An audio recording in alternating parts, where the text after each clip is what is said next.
Voilà, nouvelle rencontre en fin de journée, le mercredi 24 mai 2023, chez vous, à Sontexpo, sur le plateau télé de chez vous, FHP Direct. Nous recevons le président de la Fédération hospitalière de France, le nouveau président de la Fédération hospitalière de France, Arnaud Robinet. Je crois que Lamine Garbi a une question à vous poser. Une question directe. Voilà, Arnaud, pourrais-tu nous expliquer comment tu es arrivé à la FHF la première fois dans ce beau salon? J'étais sûr que le président Garbi allait me poser cette question. J'étais jeune parlementaire à l'époque et c'est vrai que j'ai découvert Sontexpo en étant invité par la FHP. Je le reconnais. D'accord. Donc, vous n'êtes pas dépaysé. Non, mais Est-ce qu'il y aurait un petit changement d'état d'esprit entre vous deux? Vous entendez bien? non, mais vous savez, bien évidemment, on préside chacun des fédérations différentes, enfin, je veux dire différentes, le privé, le public, mais nous participons au système de santé français. D'ailleurs, c'est sa richesse, hein, ce sont ces deux piliers, le public, le privé. Mais au-delà, il y a aussi des relations humaines. Et avec Lamine, on se connaît depuis maintenant de nombreuses années. Je voyais Lamine régulièrement lorsque j'étais parlementaire, dans le cadre du PLFSS et autres. Et puis voilà, aujourd'hui, c'est en tout cas un plaisir pour moi de pouvoir continuer à travailler d'une autre manière avec Lamine. C'est un beau salon cette année? Très beau salon. Alors moi, bien sûr, c'est ma première édition en tant que président de la FHF. Je crois que c'est une édition record en termes d'exposants, en termes de visiteurs et en termes de visites de la part des membres du gouvernement. C'est important, ce qui montre en tout cas que la santé aujourd'hui est prise à bras-le-corps par les institutions, par les pouvoirs publics. C'est la première priorité de nos concitoyens, bien évidemment, et que les enjeux sont immenses. Sontexpo et avant Hôpital Expo ont toujours été un moment important pour la communauté hospitalière en particulier, publique évidemment, mais privée aussi. Mais avec également une volonté d'avoir un gros développement économique. Donc on a l'impression, si vous nous dites que ça va bien, c'est que finalement le secteur de la santé ne se porte pas si mal. Et puis il y a beaucoup de réflexions. Et là on voit effectivement qu'il y a vraiment des échanges, des réflexions intellectuelles sur l'avenir, stratégie, sur le développement de ce secteur. C'est votre sentiment? Alors, aussi? Oui, 2-3 points. Vous savez, on a tendance à parler de la santé, et du moins depuis des années, d'ailleurs, quels que soient les gouvernements, leur couleur politique, on parle toujours de la santé comme un secteur de dépenses, avec ce prisme comptable. Mais preuve en est que la santé, c'est de la recherche, c'est de l'innovation, c'est de la création de valeur, c'est de l'entrepreneuriat. Et ce qui est intéressant aussi, c'est que j'ai pu bien sûr faire le tour du salon. En fait, les gens sont heureux d'être ici. Les gens ne nous parlent pas forcément de ce qui va mal. Forcément, le système de santé doit évoluer. Il y a une refondation qui doit se faire, une réforme. Mais en tout cas, ici, on a des personnes, des professionnels du monde de la santé qui sont heureux, en tout cas qui sont motivés. Et c'est ce qui est important. Quels sont pour vous les principaux points positifs? D'abord, on va commencer. Donc, peut-être la recherche, le développement, mais quelques vrais problèmes spécifiques, généraux qu'il faut traiter. Alors, ce salon, c'est bien sûr l'opportunité de pouvoir échanger, dialoguer avec l'ensemble des professionnels du monde de la santé. Mais il y a des enjeux majeurs. Moi, ce que j'appelle la mère des batailles, c'est la question de l'attractivité des ressources humaines dans le milieu de la santé. Donc, nous avons d'ailleurs pour la première fois un village des métiers pour faire la promotion de l'ensemble des métiers de la santé et également des job dating pour du recrutement. Donc la mère des batailles, c'est le recrutement, c'est la formation, c'est la fidélisation également, que ce soit dans le public ou dans le privé. Deuxièmement, autre enjeu, c'est celui aussi du développement durable. Je rappelle que la santé dans son ensemble, c'est 8% des émissions des gaz à effet de serre. Donc il y a un enjeu majeur en termes de développement durable. Il y a la question du financement et vous le savez, à la FHF, nous appelons de nos voeux cette loi de programmation dans la santé, à l'image de ce qui se fait dans la défense. Voilà. Avoir une vision sur le moyen et le long terme. Voilà les enjeux, les 3 principaux enjeux. Et puis, je dirais que ce salon s'est ouvert dans une actualité un peu particulière, qui plus est pour le maire de Reims que je suis et le président du conseil de surveillance du CHU de Reims, sur la question des agents de la fonction hospitalière. Mais au-delà des agents de la fonction hospitalière, c'est sur la question de la sécurisation, la sécurité de l'ensemble des professionnels de santé. La violence augmente, que ce soit dans les cliniques, dans les hôpitaux, dans les cabinets de médecine de ville. 2 professionnels de santé sur 3 ont déclaré avoir fait face à des violences physiques, 9 sur 10 à des violences verbales. Et là, il y a aussi un enjeu majeur sociétal. Oui, votre communauté hospitalière au CHU est très éprouvée. Bien évidemment, le CHU, la communauté hospitalière du CHU de Reims, mais au-delà, c'est la ville de Reims, ses habitants, ce sont tous les personnels soignants, les professionnels de santé du secteur et du territoire rémois. J'avoue qu'on est... j'ai pas d'adjectif, on est à terre. Ce qui est arrivé est dramatique et moi je ne cesse de penser à cette jeune infirmière Karen, mère de 2 enfants, qui le matin partait travailler en disant peut-être à ses enfants à ce soir. Elle n'est jamais revenue. Je pense aussi à cette 2e victime, secrétaire médicale, on pense à elle, qui est sortie d'affaires, mais qui va besoin d'avoir un accompagnement. Et puis aux collègues qui étaient présents sur le lieu du drame, aux équipes également qui ont pris en charge cette jeune infirmière et sa collègue secrétaire médicale. Mais je tiens à remercier l'ensemble des professionnels de santé. Il y a eu bien sûr le milieu hospitalier national qui a montré son soutien, mais également le privé. Vraiment, il y a eu une vraie mobilisation et une cohésion autour de la communauté hospitalière de Reims. Oui, merci à tous. On était avec vous, effectivement. Qu'est-ce que vous partagez comme analyse tous les deux? Sur quoi, quand même, malgré tout, il y a des différences? C'est la démocratie, des différences de vue. Déjà, sur ce salon que je qualifie de magnifique, et qui fait rêver l'ensemble de la communauté hospitalière, publique-privée. Et d'ailleurs, le privé a pris beaucoup de stands. Tu as vu, derrière, les différents groupes sont bien présents. Ça montre l'intérêt de la profession. Je pense qu'il faut dire quand même que le plateau télé, celui-là, est le plus beau. Oui, puis c'est le seul, non? Je pense avec TV Direct, je pense pendant plus de 50 interventions. Je vous laisse poursuivre. Voilà, c'était magique. Donc voilà, ce salon fait rêver. Puis il y a beaucoup de jeunes.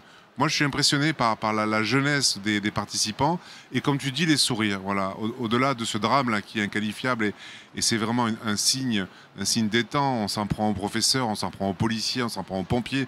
Maintenant, c'est nous. Aux élus locaux. Les élus locaux, bien sûr. J'en parlais avec Stéphanie Rist, qui a fait l'objet de menaces, je dirais, totalement abjectes. Donc, c'est complexe. Après, ce qui nous rapproche, bien sûr, ton discours hier était très cadencé, était très nourri. Moi, j'ai apprécié... C'était un beau discours, c'est vrai. Hein, oui, c'était un beau discours. Mais il a l'habitude de s'exprimer en public. Il n'est pas maire de Reims par hasard. Et cette espèce de stupidité de non-cumul des mandats a fait qu'il a dû choisir. Sinon, il serait aussi député et maire de Reims, et ça aurait été une bonne chose. Parce qu'un député qui n'est pas que député, il ne pense pas qu'à faire des lois. Un député, aujourd'hui, il n'est que député. Donc, il pense qu'à faire que des lois. Et c'est un peu complexe parce qu'il y a trop de lois en France. Alors, je ne vais pas parler de la loi Valtou qui va arriver le 12 juin, mais c'est un autre sujet. Donc, dire que ce qui nous rapproche aujourd'hui, tu en as parlé hier, la complémentarité public-privé, la pluriannualité, c'est un dossier qu'on doit porter, mais rapidement, parce que ça fait déjà plus d'1 an qu'on est sans texte de cadrage. Et puis, cette permanence des soins. 90% de la permanence des soins est assurée par les hôpitaux publics. C'est trop. C'est trop. On est là pour vous aider. J'en parlais avec un des présidents des syndicats médicaux, Avenir Spé, qui me disait qu'il va demander à ce que l'ensemble des praticiens dans nos établissements participent à la permanence des soins et qu'il y ait cet appel d'offres proposé par la DGOS, par Marie Daudet, pour que chaque établissement sur un territoire puisse s'engager dans une PDS. On ne pourra pas tous y aller, et puis vous n'avez pas forcément besoin de tout le monde, parce qu'il y a des spécialités qui sont déjà couvertes par l'hôpital public. C'est pas la peine de doubler, c'est pas la peine de dépenser 2 fois la même somme d'argent pour une garde qui ne sert à rien. Mais je pense qu'il faut qu'on vous allège et qu'on vous aide. Donc tu pourras compter sur la fédération que je représente pour être avec vous sur ces sujets de mission de service public. Tu sais que je porte ça, même si, bien sûr, que ça met du temps à pénétrer les esprits, parce que le privé à but lucratif, dit radioactif, on ne comprend pas pourquoi il veut s'engager sur ces missions. C'est l'essence même de mon engagement syndical. Et on sera avec toi là-dessus. Quel sera le mandat de M. Robinet, président de la Fédération hospitalière de France? Les grands axes qu'il veut... Il y a un axe qui m'est cher, et d'ailleurs c'est la thématique du salon, et j'en ai fait un des axes majeurs de mon mandat, c'est la démocratie sanitaire. On le voit aujourd'hui, et qui plus est après la crise sanitaire que nous avons traversée, il y a une forte demande d'associer l'ensemble des acteurs. Alors bien évidemment, l'ensemble des acteurs, ça va des professionnels de santé, des collectivités locales, mais il y a aussi les patients, usagers dans le public, mais les patients doivent être aussi associés à cette évolution, à cette transformation du système de santé. Et puis, je l'ai dit clairement, et parfois certains me disent, mais arrête de le répéter entre guillemets, mais moi je le dis et je l'affirme. Ce qui fait la richesse du système de santé français, ce sont ces deux piliers. Et je n'arrêterai pas de le marteler. Il y a le public, le privé. Bien évidemment avec nos spécificités, bien évidemment avec des missions aussi qui sont parfois différentes et en fonction des territoires. Et donc nous devons, au-delà de nos différences, nous devons aussi porter des combats communs. De la même manière avec nos amis médecins libéraux. Quand on parle de permanence des soins, je n'oublie pas qu'il y a 40% des médecins libéraux qui participent à la permanence des soins sur le territoire français. Je n'oublie pas non plus que les maisons médicales de garde à l'entrée de nos hôpitaux publics, elles sont gérées, elles fonctionnent grâce aussi aux médecins libéraux, à la médecine de ville. Donc on le voit, et cette transformation, et je serai très attentif, en tout cas en tant que président de la FHF, c'est que s'il doit y avoir une réforme du système de santé, il ne faut pas qu'elle soit uniquement hospitalo-centrée comme toutes les réformes qui ont pu avoir lieu depuis des années. Parce que l'hôpital public, il a besoin de la médecine de ville. La médecine de ville, elle a besoin de l'hôpital public. Et le privé aussi, voilà, nous sommes d'une certaine manière main dans la main. Arnaud Robinet, vous êtes un homme politique. On a un peu l'impression qu'il n'y aura peut-être pas de grandes réformes, enfin à court terme en tout cas, mais plutôt des multitudes de petites réformes. D'ailleurs, ils le disent eux-mêmes, hein, les auteurs, que ce soit, on a reçu ici Stéphanie Ries, on a reçu Frédéric Valletoux, c'est plutôt pas, et puis le gouvernement n'a pas nécessairement la majorité suffisante pour faire de grandes réformes. Faudrait-il faire de grandes réformes ? Moi, je crois, enfin, je suis peut-être encore un peu naïf, même si j'ai quelques maintenant années derrière moi en politique, mais moi, je crois à la parole de l'homme politique, qui plus est quand c'est la parole du chef de l'État. Moi, j'ai entendu le chef de l'État s'engager il y a quelques années sur des priorités. Parmi ces priorités, il y avait la santé. Et une deuxième priorité qui était le grand âge. Et cette loi grand âge, on l'attend encore. Il y a une PPL, bien évidemment, qui a été en première lecture à l'Assemblée nationale, mais qui n'a pas été jusqu'au bout. On a porté, bien sûr, et soutenu des amendements, mais ce n'est pas suffisant. Et on ne sait pas quand est-ce qu'elle va être réinscrite à l'Assemblée nationale et qui plus est encore au Sénat. Oui, je crois qu'on a besoin d'une réforme. Vous savez, la façon dont est gérée la santé en France depuis des années, je dis quelles que soient les couleurs politiques, hein, là-dessus, il n'y a pas de parti pris, même s'il y a des choses qui sont faites et il faut le reconnaître, je veux dire, depuis la crise Covid, c'est que la santé a été gérée uniquement de façon comptable. Et à travers l'ONDAM annuel, où, encore une fois, on voyait la santé sous le prisme uniquement de la dépense. Alors, il y a le ministère de la Santé, il y a Matignon, mais plane toujours au-dessus, même au-dessus de Matignon, Bercy, l'État dans l'État. Et je pense qu'il y a un moment, il va falloir que les ministres concernés montrent qu'ils sont là, que c'est eux qui mènent la politique de santé, et que cette politique de la santé ne doit pas être uniquement menée par le ministère des Finances et du Budget. Et puis, l'autre point, c'est que cette annualisation de la santé, donc on le voit, amène à des mesures urgentes. C'est-à-dire qu'aujourd'hui, le système de santé, en fait, on le réforme uniquement par des mesures face à l'urgence. Les urgences, c'en est un exemple. La pédiatrie. Aujourd'hui, on parle beaucoup de la psychiatrie. Mais voilà, donc on réagit à l'urgence ou face à l'urgence sans avoir une réflexion en profondeur. Certes, qui peut prendre du temps, parce que si on veut une vraie réforme de santé, elle ne se fera pas du jour au lendemain, mais il va falloir aller beaucoup plus loin. Le CNR, j'en profite, le CNR Santé, qui a eu le mérite en tout cas de mettre tous les acteurs autour de la table, mais le constat était partagé par tous. Il n'y avait pas de sujet là-dessus. Ce qui est important et sur lequel nous sommes sur ce que nous sommes d'accord, c'est le fait qu'il va falloir territorialiser les politiques de santé, et les CNR territoriaux vont nous permettre de mettre autour de la table tous les acteurs de la santé d'un territoire. Alors, est-ce que ce territoire est délimité au département ou à un bassin de vie? On le verra.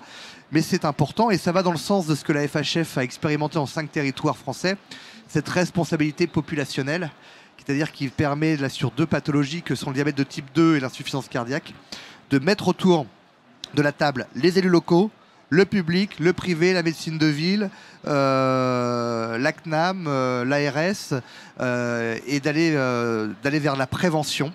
Et les premiers résultats au bout de 5 ans montrent qu'il y a une diminution des entrées aux urgences et notamment d'hospitalisation pour ces 2 pathologies. Donc, il faudrait, sur la prévention, justement, il faudrait agir plus fort. Et quel est l'engagement que les hôpitaux publics que vous représentez prendront en la matière? La prévention, je dirais que là, depuis 48 heures, on parle de la psychiatrie qui est le parent pauvre des disciplines médicales. Mais la prévention a toujours été le parent pauvre. Je dirais que la prévention, c'est 5% du budget de la santé. Certes, encore une fois, cette vision comptable, la prévention, elle n'amène pas des économies à court terme. C'est sur le moyen et le long terme. Donc oui, la prévention, il faut agir. On a des moyens d'agir, bien évidemment, que ce soit aussi grâce aux nouvelles technologies, à l'innovation, à la recherche et à une réorganisation territoriale. Un mot sur l'organisation interne des hôpitaux. Ça, c'est en évolution également. On dit remédicalisation. On entend moins parler des... Je ne sais pas si ça vous gêne beaucoup. On entend moins parler des GHT, des groupements homogènes hospitaliers de territoire. Oui, c'est plus le centre de nos débats. Il fonctionne. Là, actuellement, il y a une enquête IGAS sur la tête qui doit diriger les hôpitaux publics. On a été auditionné, donc je me suis demandé s'il n'y avait pas une erreur de destinataire. On a été auditionné. Ça a été ma première question. Alors, Lamine, ça a été ma première observation lorsque nous avons été auditionnés. J'ai dit, mais expliquez-moi pourquoi la FHP est auditionnée sur la gouvernance des hôpitaux publics. Non, voilà, mais en fait, je voulais avoir votre expérience. J'ai été auditionné et donc j'ai donné mon avis. Et j'ai expliqué qu'il fallait qu'un seul chef. Et que s'il y avait 2 chefs, un directeur administratif et un médecin au même poids des voix ou au même pouvoir, ça ne marcherait jamais. C'est mon analyse. Il faut un patron à l'hôpital. Et s'il n'y a pas de patron, que ce soit un médecin ou un administratif. Parce que vous savez que l'administratif, quelquefois, on dit toujours un espèce d'abruti d'administratif, alors qu'on ne dit pas ça des médecins. Donc c'est peut être un médecin qui soit le patron de l'hôpital, ça ne me dérange absolument pas, mais un seul chef. Et qu'en pense Arnaud Robinet, qui en d'autres temps était hospitalier, PH. Qu'est-ce qu'il en pense? Sur ce sujet de la gouvernance des hôpitaux, moi je pense que ce n'était pas en tout cas l'urgence. Je crois que notre système de santé avait peut-être besoin d'autres réformes que de revoir la gouvernance des hôpitaux. Sachant qu'il y avait déjà une loi qui datait de la loi de 2021. Alors est-ce qu'il fallait faire peut-être une évaluation de cette loi? Mais dans 90% des cas, cela fonctionne. Ce binôme, direction générale et président ou présidente de CME. Il n'y avait pas de demande de la part de l'ensemble des acteurs. Mais ce qui est clair, et là je rejoins Lamine, c'est que in fine, il n'y a qu'une personne qui prend la responsabilité pénale. Et il n'y a qu'une seule personne qui décide. Et donc, oui, il faut un chef ou une chef à la tête d'un établissement. Après, qu'il y ait une co-construction sur certains sujets, que la partie médicale soit renforcée, bien évidemment, il n'y a pas de doute là-dessus. Mais franchement, je crois qu'il y avait d'autres priorités que de revoir la gouvernance des hôpitaux. Il me semble aussi. Alors, tu as annoncé hier, en fait, tu as sollicité une aide d'État d'1,5 milliard. Tu nous as oubliés. Hein, il faut rajouter 500 millions pour notre branche. Donc, j'aimerais qu'on porte ce dossier ensemble à Bercy, comme tu l'as dit, et puis au ministère de la Santé, à Matignon, et puis à l'Élysée. Parce qu'il faut un ordre rectificatif. On a de l'inflation comme toi. On a l'augmentation des salaires naturels avec le GVT. Et puis nous, on a aussi un grand projet de refonte de la classification qui la nôtre est un petit peu obsolète. Donc vraiment, on a vraiment de beaux accords. On le voit, on a des combats communs. Alors, il y a une différence entre le public et le privé, c'est en termes d'activité, il me semble. Le public n'a pas retrouvé son niveau d'activité d'avant Covid. Et là, je parle d'une véritable bombe à retardement, un déficit en santé publique. C'est 3,3 millions de séjours qui n'ont pas été honorés à l'hôpital. Pourquoi? À cause des déprogrammations. Et même si je salue, notamment sur le territoire qui est le mien à Reims, cette coordination entre le groupe Courlancy et le CHU de Reims au moment de la crise Covid. Et d'ailleurs, on avait pu échanger à plusieurs reprises. Force est de constater que 85% des patients hospitalisés Covid l'ont été à l'hôpital public. De ce fait, il a fallu, à travers les plans blancs, réorganiser le fonctionnement de l'hôpital, des programmations. On a eu ensuite les différentes crises avec bronchiolite, grippe et Covid en fin d'année. Mais de ce fait, c'est que c'est 3,3 millions d'actes, en tout cas de rendez-vous qui n'ont pas été honorés. Et donc, on parlait de prévention tout à l'heure, donc des patients qui n'ont pas été pris en charge. Il y a aussi des manques de médecins.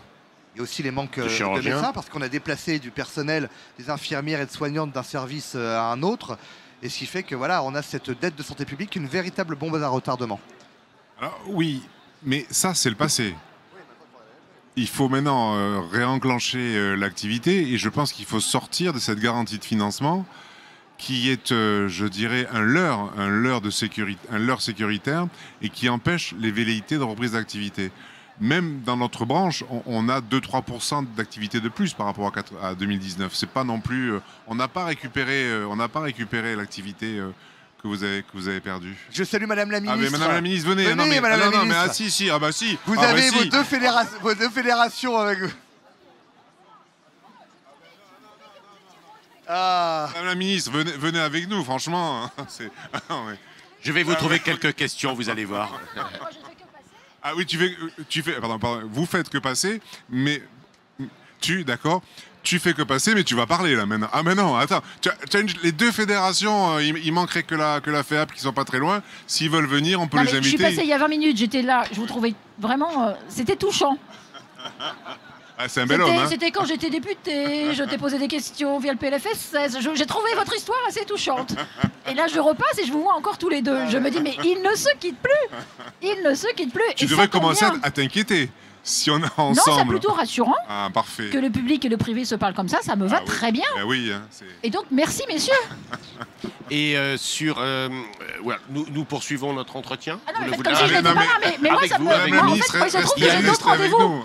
J'ai d'autres rendez-vous, mais non, mais je voulais vous dire... 5 minutes, on termine. 5 minutes.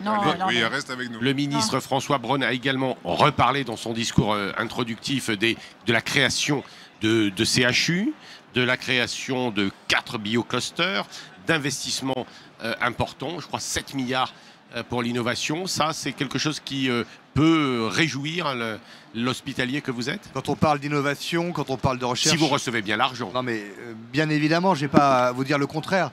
Après, sur la création de CHU, je serais beaucoup plus mesuré. Voilà. Qu'est-ce qui vous fait craindre? Non, mais... Que craignez-vous? Aujourd'hui, est-ce que la vraie solution est de recréer des CHU? Il y a peut-être d'autres solutions. Moi, dans mon territoire, elle demande la création d'un CHU. Moi, j'ai été auditionné par les inspecteurs de l'IGAS. Je suis plus favorable à ce qu'on peut universitariser certains services d'un gros CH plutôt que de recréer une entité CHU. Voilà. C'est pour vous, ça? Une petite douceur à la fédération. On sait recevoir. Faites attention à la prévention. Madame la ministre est pharmacienne. Je sais pas si... Les écarts font partie du régime. Je crois qu'il y a 3 pharmaciens là, non? Non, il n'est pas pharmacien. La boulette. Non, la boulette, je ne veux pas. Non, je suis pharmacologue, mais je ne suis pas. J'ai arrêté en 4e année. On est pharma quelque chose. Voilà. J'ai arrêté en 4e année, mais j'ai mon doctorat en biochimie. Pardon, d'accord. Voilà. Mais j'ai fait mon stage en officine.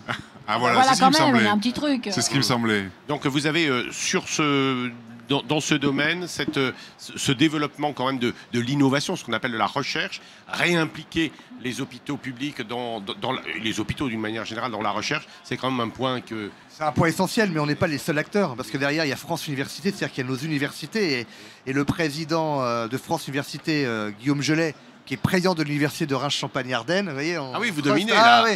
Mais dans le Grand Champagne, Est, Champagne. Vous avez tout pris. A aussi une position voilà, que j'ai eu du mal à comprendre. Je dis, on se connaît bien Guillaume dans ses déclarations par rapport au CHU et à la recherche, mais on a besoin de l'université également et de nos chercheurs, de nos universitaires, pour renforcer la recherche aussi bien fondamentale que la recherche clinique, et donc innover et renforcer le partenariat aussi avec le privé. Vos relations avec l'État, des hôpitaux, notamment d'abord les ministères, mais également les agences régionales de santé, comment ça fonctionne? Nous interrogeons le nouveau président de la Fédération hospitalière de France sur les éléments centraux de son mandat. Alors, c'est pas pour faire de la flagornerie et cirer les pompes de Madame la Ministre, mais je le dis en toute objectivité, il y a de très bonnes relations avec les ministres concernés. Nous avons 4 ministres qui sont interlocuteurs, François Braun, Agnès Firmin-Lebaudot, Jean-Christophe Combes et Geneviève Darrieussecq. Il y a une écoute, il y a un travail constructif qui est fait entre les différents, entre les cabinets respectifs. Donc il y a une très bonne, un très bon dialogue. Et puis il y a aussi des avancées, il faut le dire, il faut le souligner. Quand les choses vont bien, il faut savoir, parce qu'en France, on a plutôt tendance à parler des trains qui arrivent en retard que ceux qui arrivent à l'heure. Donc, je le dis. Après, avec les ARS, tout dépend des territoires. Moi, je tiens à saluer. Vous savez, il a été très facile durant la crise Covid de pointer du doigt les ARS. Ça, c'est toujours facile. C'est quand rien ne va, on pointe les ARS, on pointe l'administration. Quand rien ne va en France, on pointe l'Europe. Et quand dans nos communes, ça ne va pas, on pointe les communautés urbaines ou les métropoles. Vous voyez, on essaie toujours de trouver des responsables aux difficultés. Non, force de constater qu'aussi qu'avec les ARS, sur beaucoup de territoires, cela se passe bien. Il y a une écoute. Un exemple concret. La mise en place et l'application de la loi RIST sur nos territoires, les ARS, avec l'établissement de santé public, mais aussi avec le privé, qui a été là aussi pour nous soutenir, les choses se sont globalement bien passées. Voilà, il y a eu un travail qui a été fait de façon chirurgicale en fonction des territoires. Un petit mot d'Agnès ? Oui.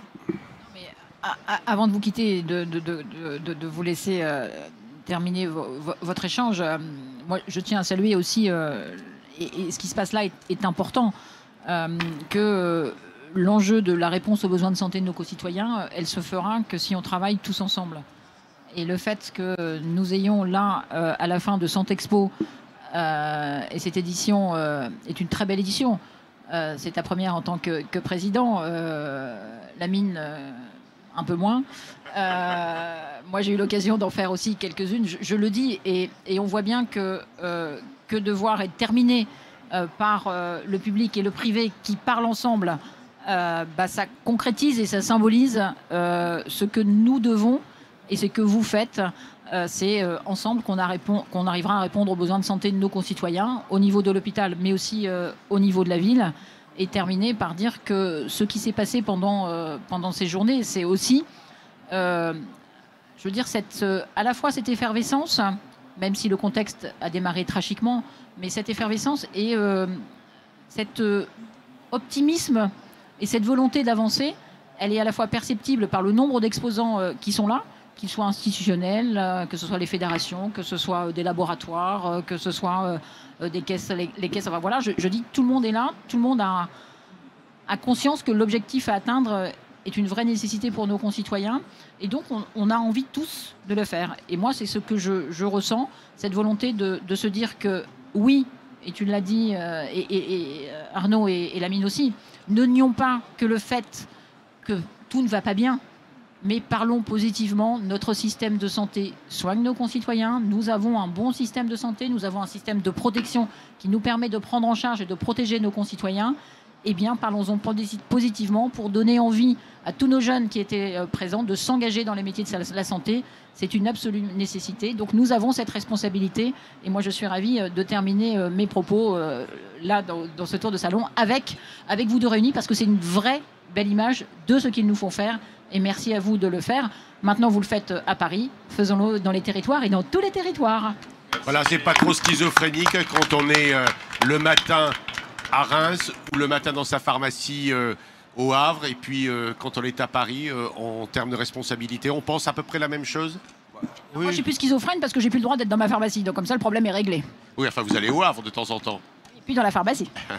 Et vous ? Non, y a pas... non, parce que... Vous savez, quand on est élu local, on est citoyen. Quand on est maire, on est citoyen. Je préside le conseil de surveillance du CHU de Reims. Et en tant que maire, je travaille également aussi avec la clinique privée, le groupe Courlancy à Reims. Je travaille avec la médecine de ville. Donc, non, il n'y a pas de schizophrénie. Parce que le mandat qui est le mien à la FHF est, je trouve, très complémentaire de ma mission de maire. Eh bien, vous savez, c'est toujours ici que les grandes choses se passent. Oui, tout à fait. Voilà, on vous remercie. Merci. On terminera d'ailleurs cette série d'entretiens avec cet entretien. Donc, il était symbolique que vous soyez là, Madame Firmin-Lebaudot. Merci pour votre spontanéité, Madame la Ministre. Oui, et on se dit, pour ce qui nous concerne, à l'année prochaine. Mais évidemment, demain, le salon continue. Et nous vous souhaitons donc encore... une très belle journée pour terminer en beauté. Et ce soir, on ira boire un verre offert par la FHF. Un verre de l'amitié. Verre de l'amitié. Et on en profite pour donc saluer toutes celles et ceux qui ont organisé ce plateau. Bravo. Oui. Ils sont nombreux. Merci à vous. Toutes les équipes. Merci beaucoup. Merci. Merci.